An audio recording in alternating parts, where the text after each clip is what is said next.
Alright folks, now that we're turning around and heading up the bay, y'all are free to get up and move around the boat. Right now we're heading down the Gordon River. Gordon River was named after Roger Gordon, who was one of our earliest settlers. And if you've been in Naples a while, you may have heard the name Gordon show up a bit. We've got the Gordon River, the Gordon Bridge directly behind us, Gordon Drive down along the beach, and Gordon Pass, which is our main exit to the Gulf of Mexico. First thing people usually notice about the Gordon River is the water. More importantly, the coloration of the water. It's got this dark brown tint to it. A lot of people think it looks polluted, but it's actually not. It's actually a relatively clean body of water. The reason it gets this dark brown coloration is due to the mangrove trees. Right now, we sit about 2 miles north of the second largest mangrove forest in the world. The mangrove root system filters through the water. Any salt that gets picked up is pushed out to the leaves.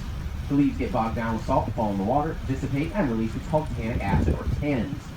It is the same type of acid that stains fruit juice, wine, whiskey, and tea, although this water tastes like none of those things, unfortunately. And the reason it is such a clean body of water is due to oysters. A single oyster can filter feed for up to 50 gallons of water per day, and before Naples Bay was dynamited out and dredged to make room for boat traffic, it was composed almost entirely of oysters. Even to this day, if you're to travel outside the red and green markers we'll be navigating, you'd usually find yourself sitting on a soft sandy bottom or a hard bottom composed primarily of oysters. Now, these are not the kinds of oysters you'd want to eat, however, for two very important reasons. First of all, our water temperature here in southwest Florida stays relatively warm year-round. That, combined with the fact that our tide line drops below the oysters, exposing them to oxygen, gives them a very high probability of growing bacteria. Now, you could, in theory, try to eat these oysters, but it's what they call a Florida quick diet. Lose about 20 to 30 pounds in about 3 days. Not very fun, but it is quite effective and less expensive than most other dieting plans. Off to the right, you'll see all these large vessels resting in their slips, and behind them that large green roof building with the open barn door facing the bay. This is the Naples Boat Club. The Naples Boat Club sits on the former site of Turner Marine and Fisheries. Turner Marine, from the 1960s to the mid-1990s, was the hub for virtually all long-line and commercial fishermen who would go as far away as Cuba and Haiti in search of swordfish, mahi-mahi, and shark. In 1996, it was purchased and turned into this exclusive documinium. And the reason I refer to the boat club as a documinium is because these slips are not rented to individual vessel owners, but rather sold to them and taxed much like a piece of property. Inside that green roof building, they have their dry storage where boats are stacked about 4 high and 15 deep. And one of those slips would generally start you right around $250,000. If you decided you wanted to slip in the water, one of the smaller ones close to land would start you about $650,000, quickly work its way up to $1.8 million.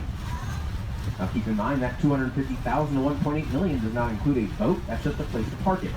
Don't do that. What all cool kids do. Coming up on the right are some small sailboats on a floating dock, and that green roofed gazebo in the distance. This is the first of 7 community parks we have in the city of Naples, and this one's called Landings Park. Landings Park has its own public access program, as well as being home for the Naples Sailing School. The Naples Sailing School is an instructional program for children ages 7 through 17. Teach them how to navigate the water and obviously how to sail.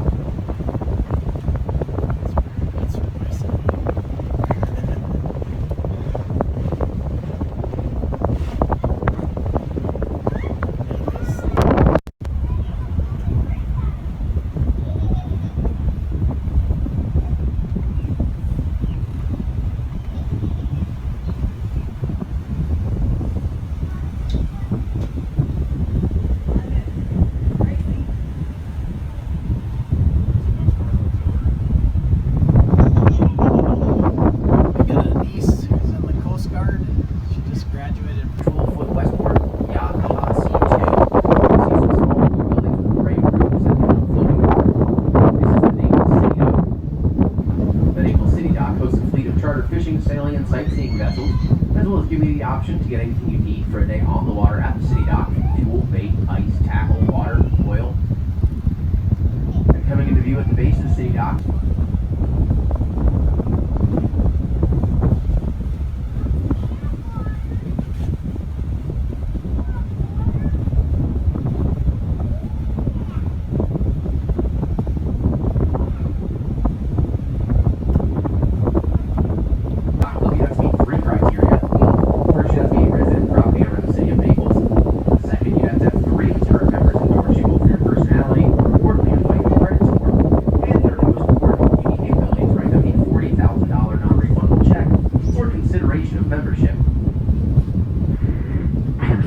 Expiration of membership. See, after you write that $40,000 check, you then get to play the waiting game for 3 to 5 years till they decide whether or not to give you a membership. If they do award you one, then congratulations. Pretty much just means you can have lunch or dinner there. If you wanted a place to dock your boat at the Naples Yacht Club, you'd be running anywhere from $500,000 to $2 million and an additional 1 to 3 year wait. As it stands right now, the average age of a member of the Naples Yacht Club is 147 years old. On the forward right again, you'll see this large orange home sitting on that point of land. This home marks the first community we have in the bay. Before I talk about the community, I'll talk about this home in particular. This home is owned by Dr. Frederick Beagle. Dr. Beagle is a retired orthopedic surgeon who actually put himself through medical school as an auto mechanic. But he garnered most of his wealth by creating one of the most popular versions of the prosthetic knee, called the rotating platform knee. As you can see, that invention has worked out fairly well for Dr. Beagle. I also like to assume he has a relatively sick sense of humor. Except for coming by, you'll get a good look back at this 55-foot Sea-Ray power boat up on the lift, which is appropriately named the Bow Bender.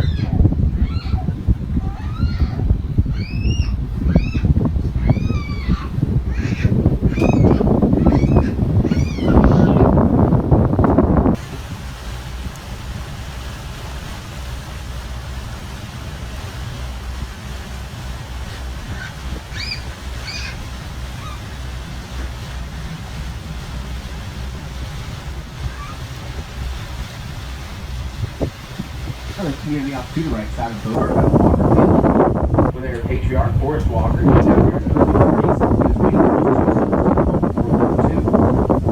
Right before they did, he invested all the money he had into the land that is now Aqua Lane, as well as all the equipment required to dredge out the canals and build up the home sites. Now, if you've been in Naples a while, you may have heard of the Lorenzo Walker Institute of Technology, which is our local vocational school located in East Naples and named after Forrest Walker's oldest son. Myself and the crew have always favored it. $2,500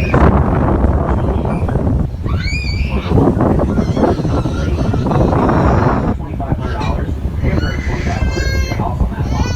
$55,000 to have a home in one of the nicest communities on the bay. Now, if you were smart enough to make that investment, it would have worked out fairly well for you. Considering nowadays empty lots here in Aqua Lane run anywhere from $3 to $7 million. Currently, the highest market value home is for sale beachside at $26.3 million.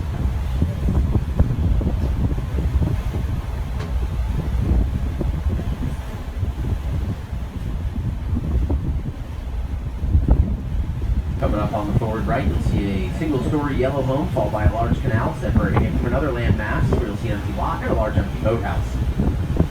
Now this channel we'll be passing is called Jamaica Channel. There's a dolphin in our way, guys. Jamaica Channel separates off. Port Royal was started by a gentleman by the name of John Staples. This ship came down here in the late 40s and was purchased about 600 acres of mangrove swamp, which makes it a heavy load of business. Like a mangrove tree line, and since they didn't have the ability of waterfront property due to the wildlife, they had a few amenities to it. Condominiums at Windstar. Next to that is their 35,000 square foot clubhouse for their 18-hole Tom Fazio designed golf course. They also have their own private marina called South Point, as well as being the only gated community in Naples Bay.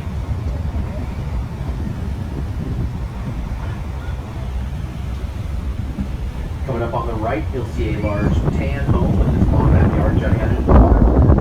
Tree line, country club.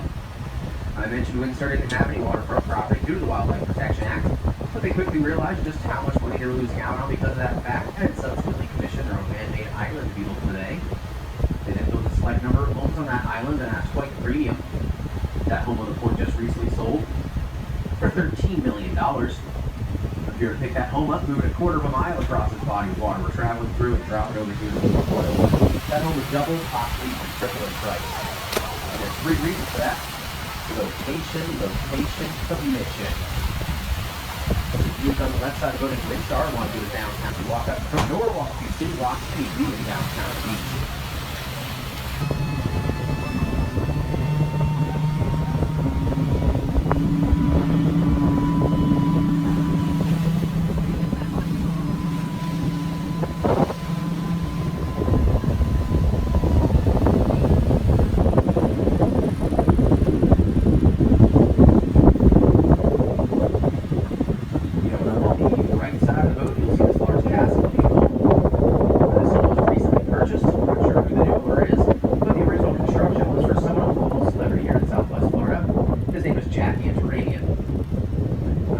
rated as one of, if not the most prominent developer in Southwest Florida, developing upwards of 40% of waterfront property on Marco Island, as well as being the lead developer for Naples Bay Resort, Bayfront, and Naples Square, all located in downtown.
Left side of the boat, you'll notice the homes have ended. Since the French have made 10,000 islands, as I mentioned earlier, the second largest mangrove forest in the world.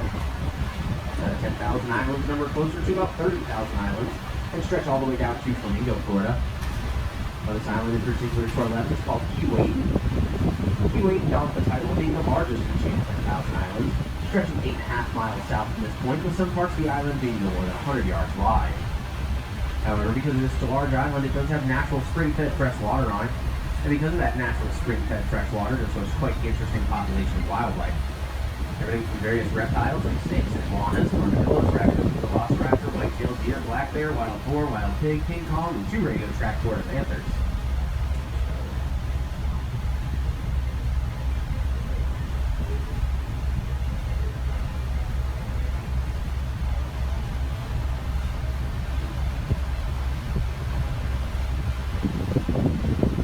Port Royal. Bailey on the top deck will be giving his own personal narration about some of the homes, some of the people, and some of the facts about Port Royal. So if you are interested in Port Royal, make your way up to the top deck. In the meantime, sit back, relax, and enjoy the trip.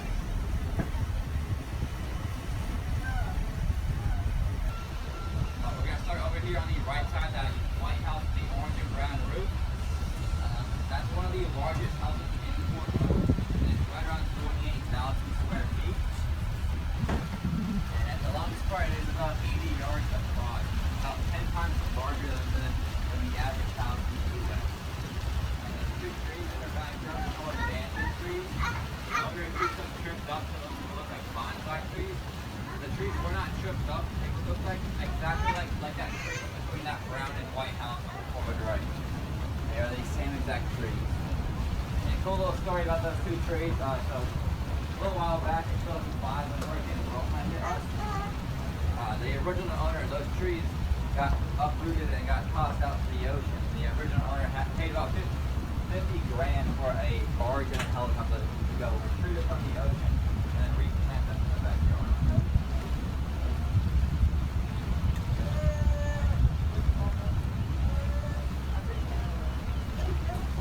By the Collier family, if you guys didn't know, we are currently in Collier County right now. So back in the day, about the 1920s, a guy named Baron Collier came down here, bought up roughly 1 million acres of land, which is present-day Collier County. He bought those acres for about 25 cents a piece. It's about $250,000 for all of Collier County. In my books, it's a pretty good investment. That would be part of a plan to help the government fund a project to help create a highway from Tampa to Miami. And that's why we have a road down here called Miami Trail.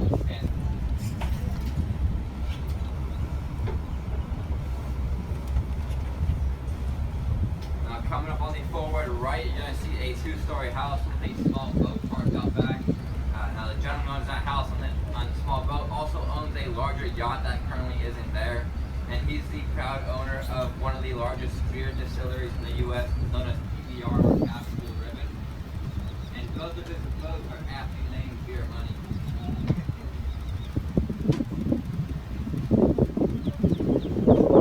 Next to Beer Money, you're going to see a smaller 2-story house. And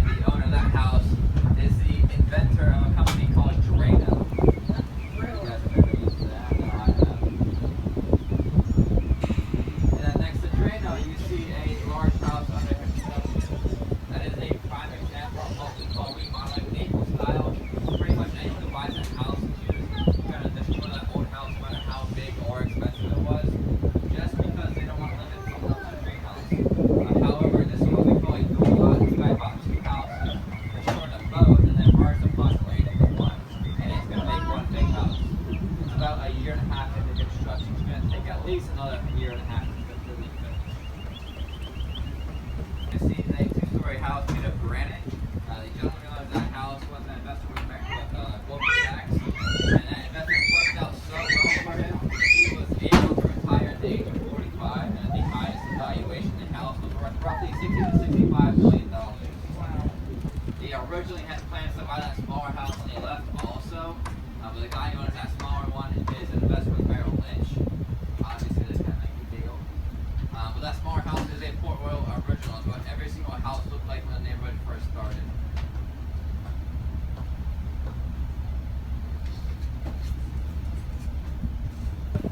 However, he loved the design of the house, so he only changed two things about it. He changed the color from pink to white, and then moved the staircase on the outside of the house from the left side to the right side. Other than that, the house is virtually the same.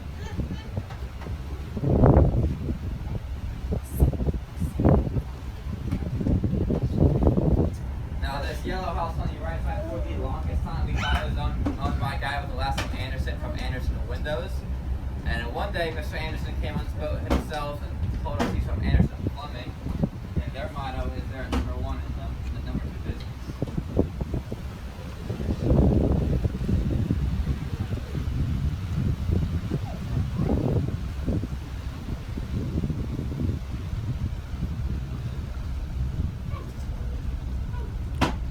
As you're around this corner, you're going to see that white house out on the point.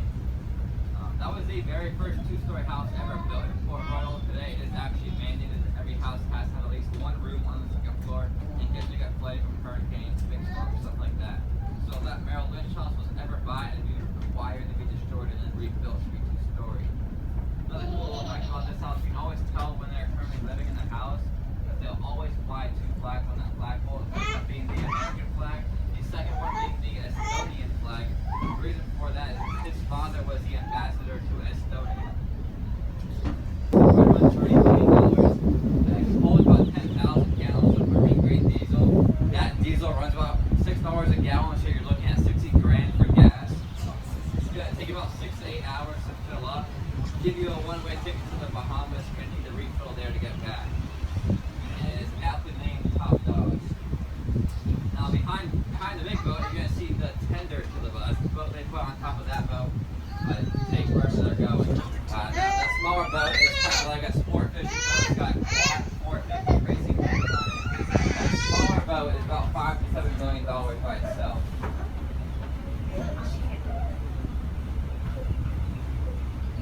We have a lazy Suzuki garage. Basically what that is put 6 or 7 cars in there on a rotating platform and then press a button on the wall and it shoots out that car for that day. Wow. Must be nice, right? Yeah, they paid about $5 million for the blueprints for the house. Now this two-story house with a bunch of trees in the backyard, that was actually a wedding gift from my father to my daughter. And unfortunately, not father. The Donahues got their start when their patriarch Jack Donahue created a company called Federated Investments. He built that company up and then sold it to Aetna Insurance. When he sold to Aetna, there was a clause in the contract that if they ran below a certain price point, Jack would reacquire the company, which is exactly what happened. Upon reacquiring the company, he built it back up into what is today the second largest investment firm, or seventh largest investment firm in the world. How long ago, why the Donahue family needs so much property? It's because their family is quite large. Jack and his wife had 13 kids. Those 13 kids produced them 126 grand in great-grandchildren.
I've seen a lot of change, been through a lot of pain. Some things are not the same as they were a year ago, but all will be okay.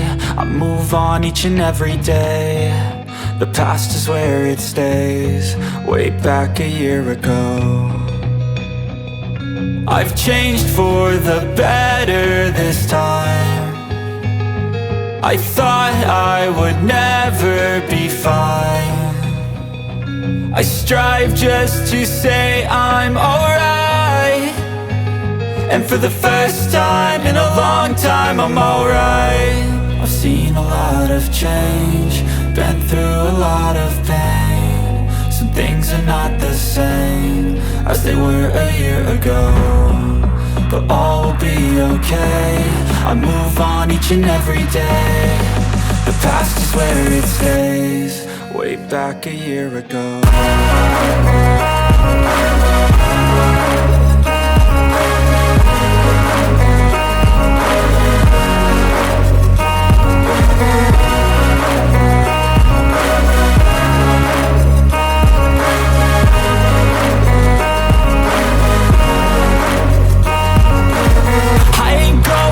I'm not falling. I'll push all my chips and call all in. I'll bet on myself, you keep stalling. I hear destiny and it's calling. I'll keep my head up high through the downs and lows, and we're all going live. Still nobody knows, but I'ma choose what's right and take what comes and goes. And ain't no one in life holding me back no more.